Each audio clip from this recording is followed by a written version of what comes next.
What am I here for? Who am I here for? These are all part of the Pillars of Purpose talk that Heather Holmes-Lonergan will be talking about. She's with Conscious Connections Coaching. And Heather, I'm turning it over to you. Thank you so much, Denise. I am so excited to be here today. Welcome, everyone who's joining in. And I'm really excited because I get to talk about my favorite thing, which is life purpose. I just want to give you a very brief introduction about me and kind of how I came to this topic and why I now see it as being so important, and I'm bringing it to the forefront of my coaching practice. I'm a certified life coach. I've been a certified life coach for 7 years. And before that, I was a psychology professor, and I taught courses in human development at 4 different colleges and universities. Excuse me. And these courses were all aspects of the lifespan. So child development, adult development, death and dying, you name it, I taught it. And in both of those roles, as a professor, teacher, and now as a coach, what I've really come to notice is that human beings really do desire a life purpose. Not everybody feels like they have one, but it's a very common universal desire.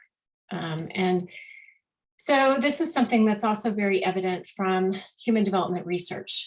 When we interview people towards the end of life, the sense of meaning, the sense of purpose is something that's very important. Those interviews reveal that topic over and over and over again. And that's not news to most of us. Most of us have thought about life purpose, at least in passing, at some point in life, in our adult life. But I think that there are some roadblocks, and I'm going to talk about those today, as well as what I think are the pillars of purpose, the things that make up a meaningful and purposeful life. And we see this sense of not having a purpose or people missing a purpose also in these end of life interviews, because the most common regrets that people have at the end of life center around a sense where they felt like they lacked meaning, they lacked purpose, the things that they thought they would accomplish or achieve in their lives, they didn't. And those always center around meaningful connection, leaving an impact, making a mark, leaving some kind of legacy for the people left behind, the next generation, if you will. So we know that purpose matters, right? That's what this tells us. But why is it that when we ask people, are you living a purposeful life? Some people say, yes, absolutely. A lot of people say, kinda, maybe, I'd like to, but I don't really know how. So it feels for a lot of people like this is something they want to have, but they don't know how to go about getting it. And I think one reason that is because there are some myths around life purpose. And that's what I'm going to talk about next. So some of these myths are that we think that first and foremost, that life purpose is something that just has to come to us. So it's something external, and we've either got to go find it somehow, but we don't know how, or we've got to just wait for it to arrive at our doorstep, so it's going to be a voice, maybe the voice of God that we hear, or the voice of the universe, or it's going to be a bolt out of the blue, or it'll come to us in a vision or in a dream. But generally, the idea is that life purpose is something external, it's something out there, and we've either got to go find it or wait for it to come to us. And what I found, again, in both my roles as a teacher and now as a coach, is that it's exactly the opposite, that life purpose is something that is within us, and it's there waiting for us to discover it. The problem is that there are certain tools that we really need to do the inner work, the inner listening, to find our inner guidance. And I think that in our culture, most of us are not taught those tools. They're not given to us when we're young. And so what we're taught instead is this idea that it's out there somewhere. We ask kids when they're little, what do you want to be when you grow up? Well, we're not asking them, when adults ask that question, they're not asking, who do you want to be? Who do you want to become? What are your talents and gifts? How do you want to show up in the world? How do you want to express yourself? That's what purpose is. But when adults ask that question, what they're asking is, what job do you want to have when you're an adult? And so I'll talk about this in a minute, but a lot of times we connect life purpose to our job or to our family or to some role that's outside of us. So the perspective that I want to offer you, again, is that life purpose is inside of us. And it's something that with the right tools, anyone can discover it. And that leads me to my second myth, which is that some people just aren't meant to have a life purpose. I think, again, because we sort of are taught this first myth that it's out there somewhere, we are waiting and waiting and waiting. And if it doesn't come and it doesn't come, sooner or later, we get tired of waiting, right? And we're like, okay, it's just not meant to be. I missed that boat. You know, that life purpose train, it's just not stopping at my station. And again, this is a myth. And I know this to be a myth because every coaching client that I've worked with, doesn't matter what reason they come to me or, you know, what area of life they want coaching around, we always end up talking about life purpose. It always comes down to, what does my life count for? What is the meaning of my life? Why am I here? What do I want to do with the time that's remaining to me? And so what this tells me is that we all have a purpose. We're all meant to have a purpose. I think that the same energy that created us continues to work through us, and it sparks our search for a life purpose, our impetus to keep searching for it and thinking about it. So I do believe this is a myth. And then the third myth, as I mentioned earlier, is this idea again that life purpose is outside of us, that it's found in what we do or in a role that we play. So I think a lot of adults, you know, if you ask them about their purpose, they will talk about their work or their family or their children, and they'll say, that's where my purpose is. Well, again, I believe that, not that those things aren't important, they are, but I believe that we express our purpose through those roles. Those roles are not the same thing as a life purpose. So again, our life purpose is something internal that we need to discover. So now I want to talk a little bit about how do we do that, right? How do we begin to discover our life purpose? And I think the first and most important tool is to listen. And it's to listen to our inner guide. And we can achieve this through some type of intentional practice. Could be meditation. That's the first thing people think of. But no, you don't have to meditate in order to cultivate a listening practice. The first thing I teach my clients is deep breathing. So we just work on some deep breathing exercises. And when you just focus on the breath, even for a few minutes, that sort of quiets the inner critic, which is usually the first voice that we hear when we try to sit still. And it creates space for our inner guide to show up, our inner teacher, our inner wisdom. The Bible talks about it as that still small voice. So it's that quiet voice. It's not as loud as the inner critic, but it's that quiet voice. And if we can create some space, some room for it to speak, it will begin to reveal things about ourselves to us. So I think that a listening practice is really important to help you to get to know yourself. It's important to ask yourself, what do I want? What am I seeking? What experiences do I most want to have in my life? And when we ask people these questions, for example, a lot of people do vision boards, or they've gone to vision board workshops. And we think about that, what do I want to experience in my life? Sometimes it gets attached to tangible things, like a house that I want to live in, or a part of the country, or maybe a trip that I want to take. What I ask people to do instead is to dig a little deeper and to say, okay, what do those things really represent? So for example, travel. A lot of times travel, what people are really seeking is freedom, or they're really seeking adventure, or they're seeking, maybe just an experience in a different culture. There are a lot of ways to achieve that in addition to travel. I love travel, so I'm not knocking it, right? But it's really about the emotional experience that you want to have. And again, I don't think that's something that we're really taught as children. We're taught more about what other people expect from us, or who other people expect us to be.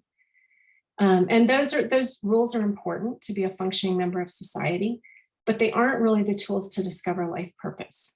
So I think it's really by sitting and listening to yourself and getting to know yourself that you can begin to discover it. And then also in that process, I think it's important to really consider what really matters to you in your life. And that's, where we get into talking about values. What do you really value? And a lot of people will say, I really value my family. Okay, well, again, let's dig below the surface there. I had a call with someone this week, and she was talking about the fact that her kids are getting older. And she really, she's like, well, they're fine after school if I'm not there. she's sort of questioning, and she's like, but I really feel like I want to be available. So for her, yes, family is important, but it's really availability to connect. That's her real value. And so we talked about, it really doesn't matter if your kids are okay without you or not. If it's important to you, if it's a value for you, if you want to look back on this time during their teenage years and say, you know what, sometimes they wanted to talk at 4 o'clock when they came home. Sometimes it was 10 o'clock at night. But I created the time I know I was available. I honored that value for myself. That's what's really important. So these are just some of the tools that you can begin to use. And these are things that you can do, in just a few minutes a day. Now, when we start doing this, when we start this listening practice, when we start really honoring who it is that we really are and how we want to show up and the life that we want to build, what do we do next? Well, that's where we really get into the title of this talk, which is the pillars of purpose. So I want to share those with you. Now, again, these pillars are based on my observations, based on human development research. I've identified 3. You might have a different set for yourself. You might give them different names. That's totally fine. These are the things, though, that I have really noticed, and again, in my experience and my work, that people come back to again and again and again. When we start to talk about what's really important, what makes a meaningful life, what makes a purposeful life, it's these 3 pillars. And so as you can see, these 3 pillars are connection, creation, and contribution. And I'm just going to give you a very brief definition. In my work, I delve into these a lot more deeply, but in the time we have today, I'm just going to go through them very briefly. When I say the word connection, what usually comes to people's mind first is connection with other people. And that is very important. But as I just talked about, I think what's most important and what's primary is the connection with the self. And it's training yourself to listen to your inner guide versus your inner critic. So again, the inner critic is kind of that chatter. That's, when you sit and try to be still, it's reminding you of your grocery list or the to-do list or the thing you forgot yesterday or the mistake that you made or the worry that you have about tomorrow. Okay, that's all inner critic stuff. And that's the voice that we hear. We often think that's our inner voice. But when we spend this time listening, again, it creates that time, that room, that space for our inner guide to be heard. And then we can ask those questions that I just talked about. What do I want to experience? What matters most to me? Now, the really cool thing about this is that when we engage in this practice, it actually strengthens and deepens our connections to the people that we're closest to, because we get to show up intentionally, consciously, and authentically. And when we do that, people suddenly see these sides of us, because we're not just playing a role now, we're showing up as fully authentically a whole person ourselves. And people say, oh, I want to hang out with you. Oh, I want to work with you. Oh, I want to learn from you. I want what you've got, and so that becomes a much richer, more fulfilling life.